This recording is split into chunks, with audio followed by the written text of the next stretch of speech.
Day fam, what's good? So, it's me, Dante Tavians here. So we're gonna focus on what happened with Week 9 in games. Gonna do my recap.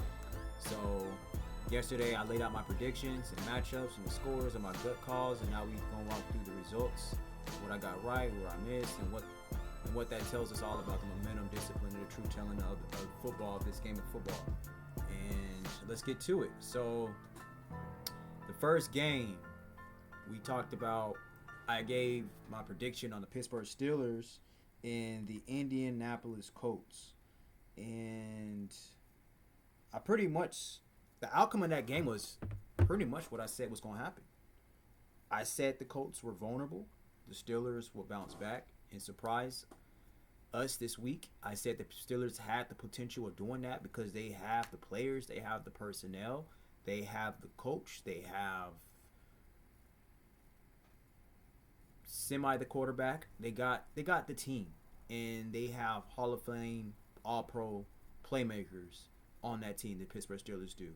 Not saying that the Colts don't have good players. Not saying the Colts don't have great players. But the thing about the difference between the Colts and the Pittsburgh Steelers is that the Pittsburgh Steelers, they're a team, and you could take away one player from the Pittsburgh Steelers, and the Steelers can still find a way to win.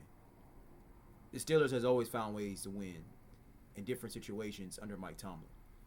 And given the fact of how they lost last week, I knew that they was going to win this game. I just knew they was not going to come into this game and lose this game, especially with the Indianapolis Colts coming into Pittsburgh. That I just knew what was going to happen, and I predicted the Steelers to win 24-20, and they won 27-20. So I was pretty much hit the nail on the head with that one. You know, the Colts scored exactly what I said they was going to score. They scored exactly what I knew what they was going to score. Pittsburgh scored more than what I actually thought they was going to put up. They put up 27. I said 24. So, I mean, according to the standings page, the Colts are 7-2 and still top of their division. Also, there is a mention online of the Steelers-Colts result. Apparently, the Steelers beat the Colts, 27-20. So, yeah, I know the winner. I got the margin close. So, that shows the trap game mindset paid off. Yeah, so I called out the Colts as maybe overhyped, and the Steelers as ready to bounce back. But I don't know if the Steelers are gonna bounce back. But here's the thing. The Colts are still gonna be good. The Colts are more than likely gonna still make it to the playoffs. But I don't think the Colts are gonna win a playoff game. I think the Colts they depend on too much on one player. I don't think that Daniel Jones is that guy. I don't. I think he's doing a better job than what he's recently have been doing, but they're going to need the quarterback to drive them if they're going to go deep into the playoffs, and I don't see Daniel Jones being that quarterback. And Pittsburgh has shown that. Pittsburgh just exposed them. You knock out Jonathan Taylor, you contain Jonathan Taylor, you stack up the box, you what's the word? You stop Jonathan Taylor. The Colts are into trouble. What happened with the Colts? What happened when the Colts needed to when they need, it was the last play it was the last drive of the game, and they needed to score to win. What happened? Daniel Jones threw an interception. Daniel Jones, I think, had what?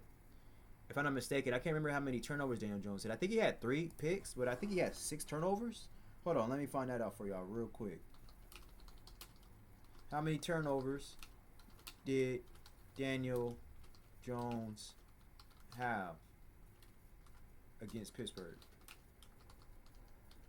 Because I didn't watch any of this game. I was watching a little bit of the Chiefs game and the Chiefs and the Bills game. I watched a little bit of that. I watched all of the Chargers game. I watched some of the Texans game. I watched like a few different games here and there earlier this morning and yesterday. But I didn't get a chance to watch the Steelers and the Colts game. I'm going to watch that probably later on today or tomorrow just to watch it. But Daniel Jones had 5 turnovers in the Week 9 game against the Pittsburgh Steelers. 3 interceptions, 2 fumbles. That's what I'm saying. So when the game is in Daniel Jones' hands for them to win, when you're stopped, when one of their key players is stopped, and it's like, okay, Daniel Jones, we need you to come win for us. This dude gives you 5 turnovers. You ain't gonna win with 5 turnovers, 2 fumbles, 3 picks. Come on, man, that was a bad game. I don't care how many yards he threw. I heard Skip Bayless talking about how many yards Daniel Jones threw against the Pittsburgh Steelers defense. Well, first off, Pittsburgh Steelers passing defense hasn't been that good this year. And if you are playing catch up, you're gonna throw for that many yards. And if you got that phenomenal, great tight end, I can't remember the guy's name, but that beast of a tight end, pretty much looking like the best tight end in the league right now. And you got Michael Pittman Jr. You got 2 other good receivers too, bro. You should throw for 300 yards, especially if you're trying to play catch up and your running back is being contained. That just because you throw for that many yards don't mean nothing. You know what I'm saying? Like, I hate when these analysts, they give excuses for these players, man. But let that have been Justin Herbert. Skip Bayless would have been knocking Justin Herbert because I seen him do it. I seen Skip Bayless knock Justin Herbert. When it was obviously the reason why the Chargers and Justin Herbert didn't win that game. They didn't bring his team to win that game on that last drive. But Daniel Jones just literally played a bad game. And then they come up with an excuse. You know, and I watch a lot of different podcasts, you know, just for some added information to see if I like what they say, and I'll put it in this video if I do like what they say. Most of the time, I don't really like what 99% of these analysts be saying, so, but I still kind of listen to them every now and then just for, you know, for database, I guess you can say. But, I mean, I heard Skip Bayless say that, no, I can't remember what he said. Anyway, it doesn't matter. The fact of the matter is Daniel Jones is overrated, and I don't see him winning a playoff game for them. I don't think he's going to go back to being terrible, but the Colts have gotten exposed, and that's going to be a problem for them. And yeah, if Jonathan Taylor is not doing his thing, I don't think the Colts is going to be that dangerous, you know. So, anyways, my hypothesis about second-gear teams kicking in, hell for Pittsburgh. But every time you got the winner right, you still want the reasoning to hold. The Colts didn't steamroll. They got caught. That reinforces the principle. Respect, discipline, and momentum. The Colts can still do well, but, you know, I don't know, man. I mean, I don't think either one of those teams is going to, you know, go into the playoffs. I mean, well, make a huge run into the playoffs, but I will put my money on the Steelers more than the Steelers to make a run deep into the playoffs than the Indianapolis Colts. That's my key. So we got the Broncos and the Texans. All right, so this game. I'm reading some of my notes. So, but this game was kind of a little bit off. I mean, I was very surprised on how low of a scoring this game was. Actually, I shouldn't have been because both teams played phenomenal defense. Both teams played really great defense. I like how the Texans play their defense a little bit better than the Broncos because I just like Shakir. I think that's how you pronounce his name. The linebacker for the Texans. I love that linebacker. He's so physical. And another quarterback, you know, Bo Nix. Like, I know what I'm saying. Like, Bo Nix, I think he's overrated. I mean, you know, he didn't have a good game this game, and he's very inconsistent quarterback in general. So I know some people think that I know some people think that Bo Nix is a really good quarterback, or he can bring a Super Bowl possibly to the Denver Broncos. I don't see that happen. I think the Broncos are not going to win the Super Bowl because of Bo Nix. I think Bo Nix is going to hold them back. I really do. But anyway, But C.J. Stroud got knocked out, so I mean, if C.J. Stroud probably would have stayed in, the Broncos more than likely would not have won this game. Now, I will say this: I do like how the Broncos are finishing games and they're stepping it up in the fourth quarter, and they're, you know, I like that. But that shows that Bo Nix is a product of a great team and a great coach, and there's nothing wrong with that. There's nothing wrong with that at all. I mean, keep winning, keep collecting your checks, keep collecting your, keep winning them games. But the thing about it is that when I hear, the reason why I have to get on these quarterbacks because I see the media, they like to boost these quarterbacks up, making them into something that they're not. And then the quarterbacks that they don't like, they criticize them harshly, very, very harshly. And that's what pisses me off. See, I wouldn't even be spending so much time on talking about these quarterbacks that don't really matter much in defending Justin Herbert, if I didn't see the media, you know, disrespecting Justin Herbert and praising these quarterbacks like Bo Nix, Josh Allen, Joe Burrow, you know what I'm saying? I wouldn't do that. I wouldn't take my time to do that. But I'm like these dudes are so overrated, and I see the media go out of the way to defend them, and for the same things they defend them on, the same things they overlook what Justin Herbert's situation is, and then they criticize Justin Herbert. It's crazy, you know. But yeah, I don't think I'll put money on the Broncos won't win a playoff game either. Like I said, I think the quarterback holds them back. I do. I see Bo Nix miss throws all the time. Really, if Bo Nix wasn't so consistent on missing throws and missing wide receivers, they would have beat the Chargers. I sat there and watched that entire game. I'm like, man, what's his name? Wide open. I think it was Troy Flake, wide open. Bo Nix, he underthrows him.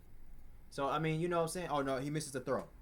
You know what I'm saying? So it's like Bo Nix, he's okay, man. He's average. He's very, very average. If he was on another team, he probably wouldn't even be starting. I'm just gonna be honest. If he was like on the Browns or something, he would be terrible. You know? So no, man. I predicted the Broncos to win this game 27-24. They won 18-15. I was still right about the team winning, but I was way off on the score.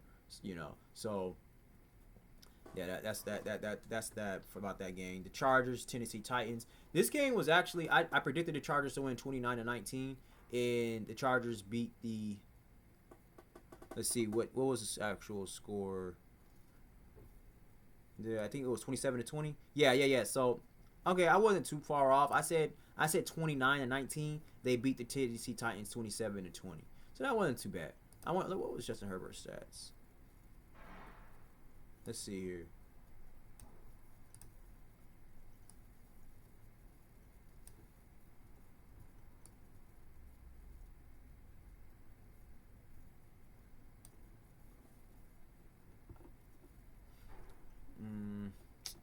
I can play-by-play scoring summary.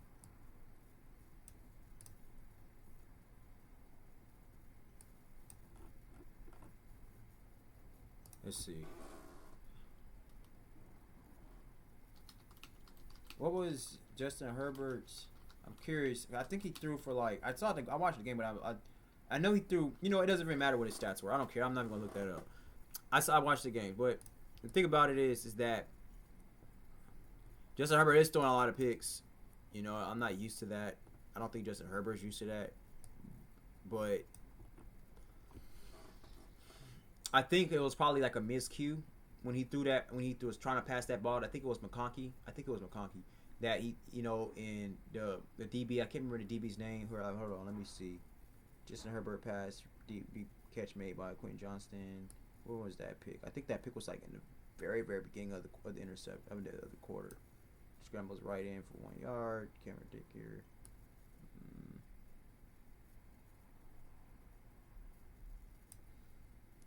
Yeah, I think it was C. Barton. Yeah, so C. Barton, he intercepted the ball. That was the first 6 points that they put up. That the Tennessee Titans put up. So they was up 7-0, and then right afterwards, Justin Herbert led the Chargers. It was 7 plays for 76 yards for a touchdown. So they scored it, you know, and then so the Chargers defense prevailed, and then in the first quarter, and it ended up being 14-7. And then it ended up being 10-14, and then 17-14, and then 17-17, and then 20-17, and then it was like 27-17, and then the Chargers, they stopped the Tennessee Titans on a goal line. They stopped them. It's really hard to score in the red zones. When you're in the red zone, it's really hard for a team to score in the red zone because everything is congested in the red zone. So, but the Chargers defense, they held them tight. And then the last play of the game, the last score of the game was a field goal by the Tennessee Titans, and it just wasn't enough, 27-20. So Justin Herbert played a very, very great game. Outside of that interception that he had in the first quarter, that was a pick six, he played a phenomenal game. He had some phenomenal throws. He had a dime that he completed right to Quentin Johnston, and yeah, I mean, if Justin Herbert can keep winning games like this for the Chargers, even if he does throw more interceptions, He should be up. He should be in discussion for MVP. I really think he should be discussion for MVP because he is literally that offense. Literally. They want to say Josh Allen doesn't have any help. Josh Allen ain't getting smacked every single play. Josh Allen ain't getting hit as many times as Justin Herbert. Josh Allen ain't getting sacked as many times as Justin Herbert. He ain't going through as much as Justin Herbert. Josh Allen is on a solid offense. He has a really good offensive line. He has average wide receivers, but he has a really good tight end, and he has a very, very great, reliable running back. Top 5 running back. Top 5, 3 running back. Josh Allen has help. He has to see when they like to say Josh Allen don't have any help. He doesn't have the sexy help. He doesn't have like the fancy help. He doesn't have that big name star number 1 wide receiver. But he has a really great tight end. He has a really great running back, and he has a really, really good offensive line. Those are all keys that can really help a quarterback to win games and go deep into the playoffs. Everybody knows it. But that's what I'm saying. The media, they love trying to boost Josh Allen to make Josh Allen something that he's not. Josh Allen is a really good quarterback. He is. But he is not the best quarterback. He's not better than Mahomes. He's not better than Herbert. He's not better than Lamar Jackson. If I was drafting right now, I would pick Mahomes, Herbert, and Lamar Jackson over Josh Allen. Because I know all 3 of them are better than Josh Allen. They are. So, Josh Allen has shown me that when you put the whole entire game in his hands, and if you give him some pressure, he's gonna turn the ball over. He's gonna turn the ball over big time. He did that early this year. But they ain't gonna say nothing about that. What they're gonna say is he don't got no help. I hear Shady McCoy say it all the time. Oh, Josh Allen got no help. I hear all the commentators say it. And he does. And he does have help. He has very good, reliable help. So, but it is what it is, man. It is what it is. So let's keep it pushing though. But I think Justin Herbert's the best quarterback in the NFL, and I'm gonna stick with that. I'm sticking with it. You got the Detroit Lions versus the Minnesota Vikings. So let me say this real quick. Wins doesn't always account to how great a player actually is. This is the ultimate team sport. So just because a quarterback has more playoff wins, more Super Bowls, doesn't automatically make that quarterback better. It helps. It definitely adds gasoline to the fire. You know what I'm saying? But it doesn't mean automatically that's the only thing that we looking at, that we should be looking at. There is a lot of other things that should go into play with this. I've watched all these games by these quarterbacks, and I honestly feel like that Herbert, he is the best prototype quarterback. Now, I will say this. Lately, I'm not really liking some of the decision makings that he's making, and I think he's turning the ball over a little bit way too much for my liking, and it's kind of disturbing me a little bit. But he's a brilliant player, and I think he might be a little bit too antsy, and why and that clock in his head is running a little bit faster, and so I think that's why he's turning the ball over more. But if he's in a better situation than he is, he'll be snapped. He'll be going crazy, going ham. You protect him, he's going to eat you up. And he's brought the running game a lot to his game, and he is doing a phenomenal job running the ball, and he's just getting better and better and better, and he's getting more physical. He's not going down by first hit. He is attacking other defensive players, and that is just going to boost his confidence up even more. So I see Justin Herbert getting better and better and better from here on out. If he just keeps doing what he's doing, if he can just take those turnovers away.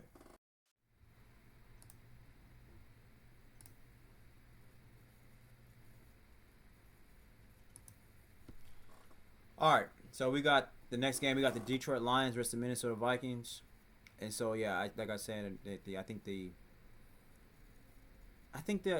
was saying like my camera had went off, so I apologize about that.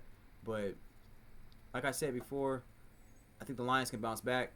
They're gonna get a little bit. They got a little bit of humble pie in this game. The Vikings upset at them 27-24. J.J. McCarthy came out and he played well against them. I mean. So, I don't know if he played well against them, but I do know that They won, and they put up 27 points. I didn't get a chance to watch this game, but let me see. But I will say this: it's a good win for the Vikings because I think everybody kind of thought that the Lions was going to win this game. But let's go on. New York, we got the New York Giants against the San Francisco 49ers. So the Giants they came out on top against the 49ers. No, I know. No. I predicted the Giants to beat the 49ers 22-17. The 49ers beat the Giants 34-24. That was a really good game. So I missed big on this one. It looked like it was a really good game. There was a lot of good games this week. Green Bay Packers versus Carolina Panthers. I said that the Packers was going to win 35-15. And let me tell you the reason why. I picked the Packers to beat the Panthers because I didn't know if Bryce Young was going to play. So Bryce Young did play, so that's my bad. I was trying to figure out if he was going to play or whatnot. I think it was a game time decision. I can't remember, but if Bryce Young was going to play, I definitely would have picked. If I would have known that they was going to play, I definitely would have picked them to win this game because I said this before that I felt like that the Panthers and the Giants is going to be this year's dark horse. Now, the Panthers are winning more than the Giants are. But the Giants are winning too many games. Now, the Giants are losing too many games. Now, the Giants are playing well, but they're not coming out winning. Like, they're not winning games. They're not closing games. So, that's the only thing. But I think Bryce Young... I like Bryce Young a lot, man, and I think that they can make a run. I mean, look, like I said, I think he's the best quarterback from Alabama playing in the NFL right now. I will pick Bryce Young over. I will pick Bryce Young over Jalen Hurts. Obviously, I will pick him over Tua. I will pick him over Mac Jones. So, what was? Let me see. I would like to see what his stats was. But as long as Bryce Young just keeps getting better, man, he'll be good. Now, he was a little bit average. His stats ain't all that. So I didn't watch the game, so I can't really say. Just more to context than just his stats. But I was curious to see what his stats were. He was 11-20, 102 yards, no touchdowns, 1 pick. He had 9 rushing yards on 2 carries. He was credited with a fumble in the second quarter. Okay. But look, man, I think Bryce Young is playing well given what he has, and that's what I like. I like to see what quarterbacks that can at least do something with the minimal resources they have. Now they have a really good running back, or a great running back that is. He went out there, he snapped off.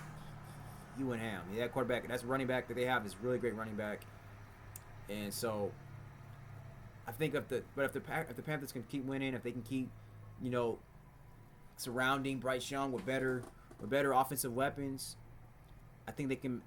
I think Bryce Young could just do nothing but get better.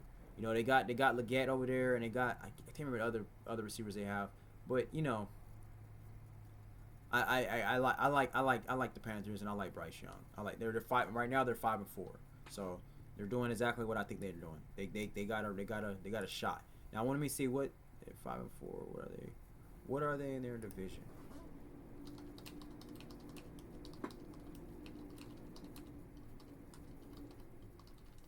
Let's see. I would like to know what the Panthers are in their division. The Panthers are second in their division, right behind the Tampa Bay Buccaneers.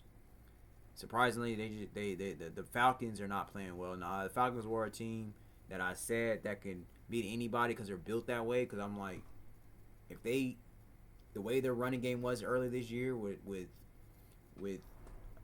that, who's that running? God, Lee. I'm sleep deprived right now, y'all. But who's their running back? Bijan Robinson and with Raheem Morris. I'm like, Raheem Morris, he's a defensive coach and he calls good defensive games sometimes. But I'm like, if they can just keep playing really great defense and they can keep beating people on offense, being unstoppable on offense by with Bijan Robinson, with the ball in Bijan Robinson's hands, they can beat anybody. But the fact of the matter is, Bijan Robinson has been slowed down for the past few weeks, and teams are scoring all over the Falcons. So, the same thing that I was saying about the recipe that they can do to go beat anybody, they just kind of just fell off the past 3 weeks. They're in a 3-game losing streak. The Falcons are. So it's terrible, man. I mean, but let's keep it pushing. After this, I will look at the standings, see where we at in NFC and AFC. But let's keep going. All right, so I said that what's the next game? Chicago Bears and the Cincinnati Bengals. The Bengals are just. Where do I start with the Bengals, man? I think the Bengals need to change their coach. They need to change their coach, and I think the Bengals will be okay. They need to get a coach that can actually. I don't think Zach Taylor's all that good of a coach. I think he's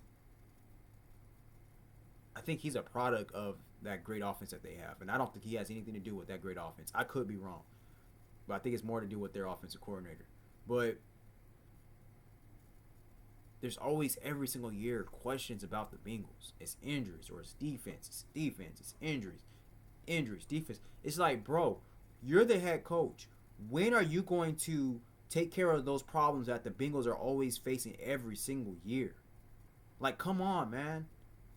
And the thing about it is, that's who he is. And the Bengals are always going to experience the same issues with him being their coach. Now, they did have a pretty good defense with the one of the year they went to the Super Bowl. It wasn't like the best defense, but it wasn't this terrible. It wasn't like horrible. It wasn't horrific. But the Bengals, I don't think, ever had a good offensive line. It's always something. It's injuries, it's offensive line, or it's defense. That's always the case with the Bengals. So, I mean, I think they should get a coach in there who can shake some things up. I know Ochocinco mentioned John Gruden. I would like to see John Gruden with the Bengals. That would be awesome. So, but I predicted the Bears to win this game 27-18. The Bears did win this game, but I was way off on the scores. I mean, they won 47-42. Caleb Williams, I think he played a phenomenal game. I think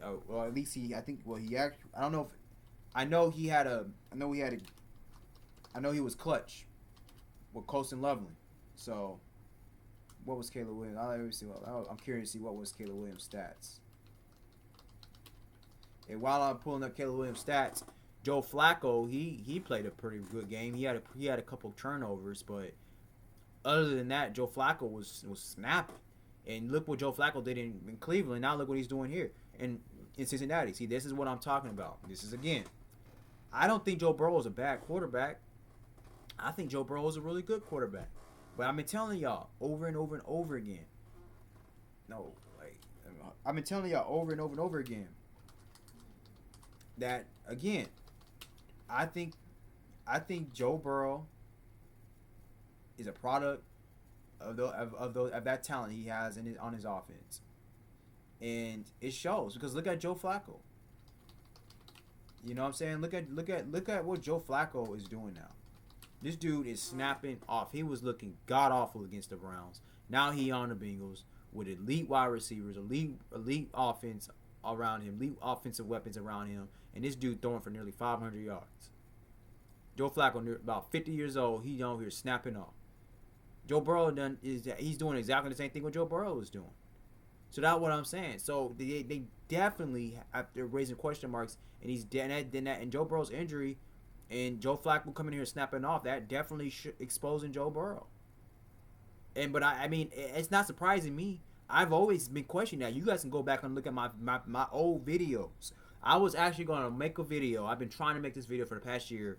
I just haven't found the time to do some. Sometimes some videos I want to make, I don't have the time to do it. But I still want to make sure I get these predictions and these recaps in for y'all every single week. But I wanted to do a video about, overrated players, overrated quarterbacks specifically. And Joe Burrow was one of them.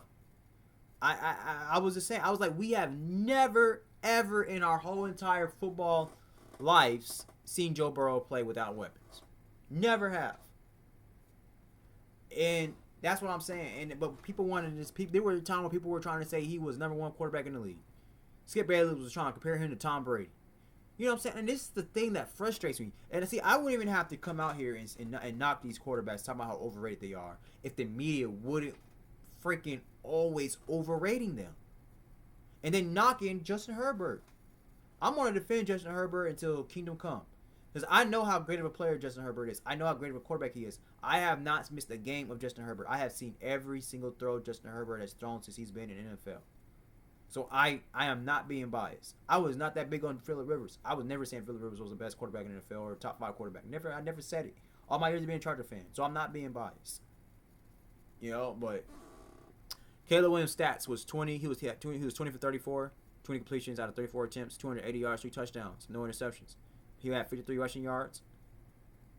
Wait, what? Receiving? Hold on. Are these stats correct?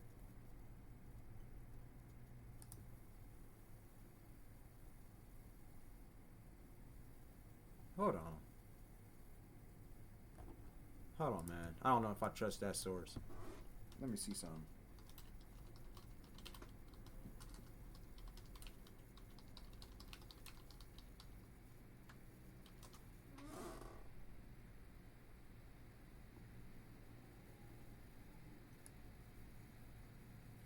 All right, in the game against the Cincinnati Bengals, Caleb Williams set NFL history by becoming the first quarterback to achieve 275 passing yards, 50 rushing yards, and 20.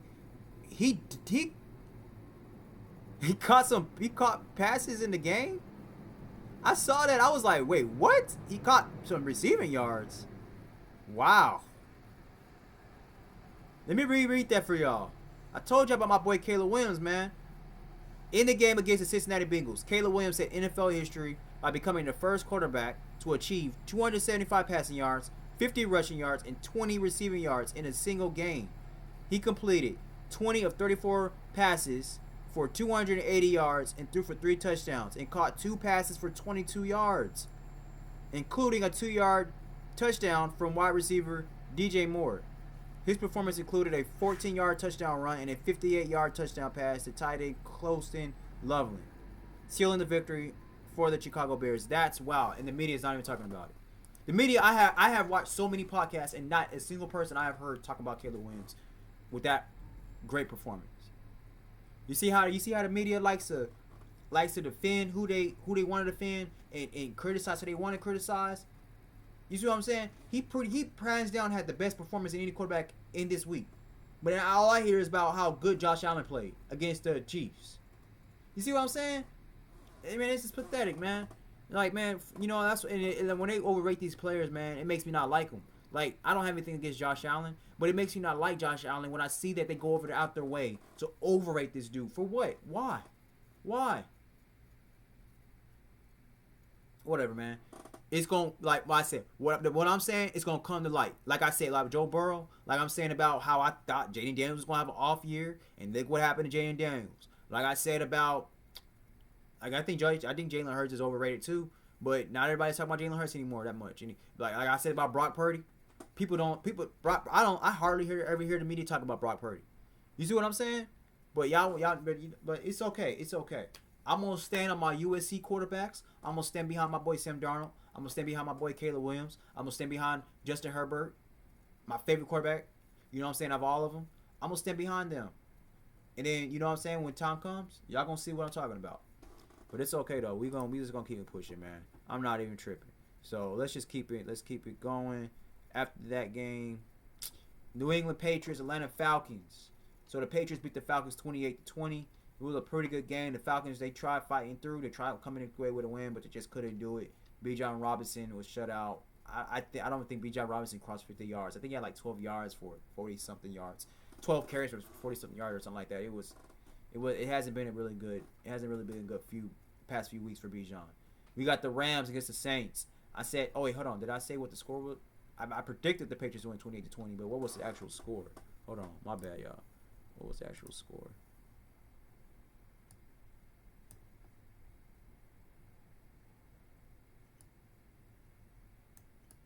Patriots, come on, man. Patriots, Falcons. Okay, so I was right about the team winning. I said 28-20, but I was a little bit off on the score on the margin. The Patriots won 24-23. They won by 1 point.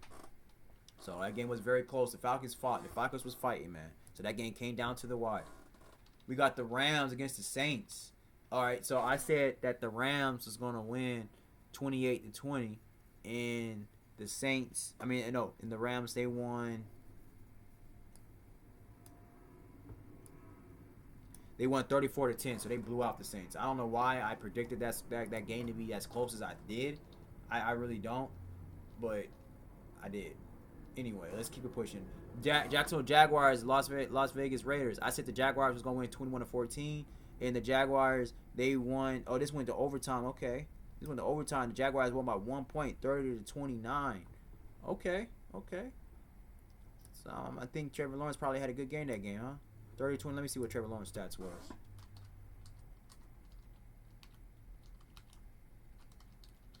What was Trevor Lawrence's stats against the Raiders?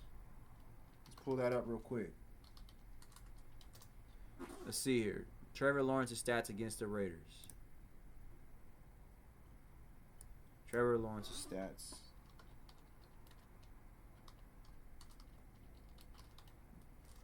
Because I don't think Travis Hunter played, and Brian Thomas Jr. I don't think he. Okay, so let's see. Trevor Lawrence, he was 24 for 42, 271 yards, and 3 touchdowns. He also ran for 2 rushing touchdowns, including a game winner in overtime. He scored a lot of. He had a total of 5 touchdowns. Okay, he played pretty well. Okay, he played pretty good. He was a little bit off on his throwing. I mean, 24 for 42. You know, that's pretty big incompletion margin. But hey, he put his team on his back and he scored and he won for him. That's another quarterback that I've been saying for years. He's overrated. But let's keep it good.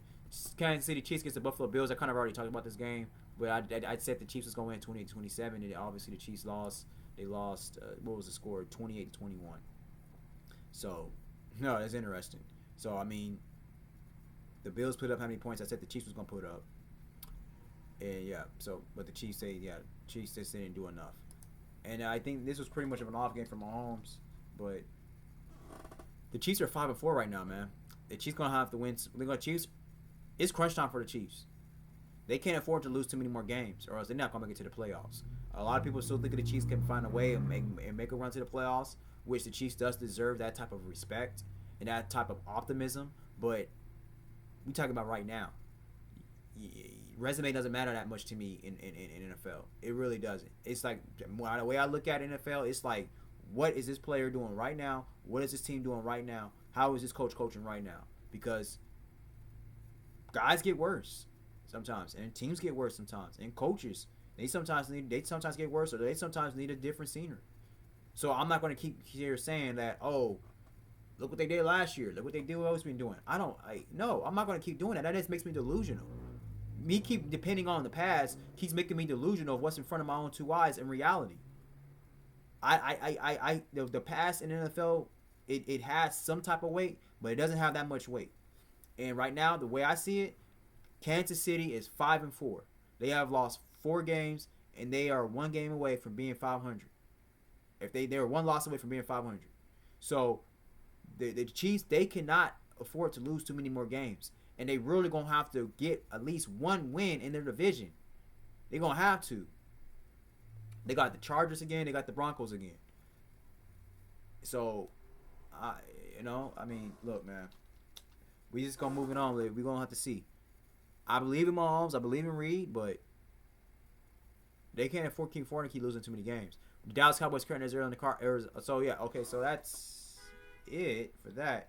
Yeah, that was it for that. All right, so tonight, we got the Dallas Cowboys against the Arizona Cardinals. I said the Cowboys is going to beat the Cardinals 35-25, and let's see who's going to come on top. All right, so let's see here. All right, so I want to look at the standings real quick. I just wanted to go and see who the key teams. I'm going to say what their standings are. The Eagles are the front runners in the NFC East by a long shot. The Cowboys is 3-4. The Eagles is 6-2. The Eagles are good. The Eagles are on a 2-game winning streak. The Commanders are done for the year, so the Eagles ain't got nothing to worry about. The Eagles are walking away NFC East champions. the Eagles are walking away. Winning the NFC East. NFC South, we got the Buccaneers on top. Buccaneers, they can. I mean, you got the Panthers right there, creeping up behind them. The Panthers are 5-4. The Buccaneers are 6-2. So the Panthers, they gonna have. I mean, the Buccaneers, they're gonna have to. They're gonna have to take more games more serious. They're gonna have to execute more because the Panthers are right there. I told you I made my prediction that the Panthers can win their division. I said that, so I'm gonna stick with it. We got the NFC West, Seahawks on top. The Seahawks are tied. Ooh, NFC West is tight, boy. Cardinals is obviously a no factor, but we got the NFC West. We got the Seahawks at 6-2. We got the Rams at 6-2, and we got the 49ers at 6-3. I'm gonna go around with the Seahawks because I'm rooting for my boy Sam Darnold. And since last year, I've been saying that the Seahawks was gonna be a really good team because I like their coach Mike McDaniel. But the Seahawks somehow just didn't come through last year, and I think Geno Smith had a lot to do with that.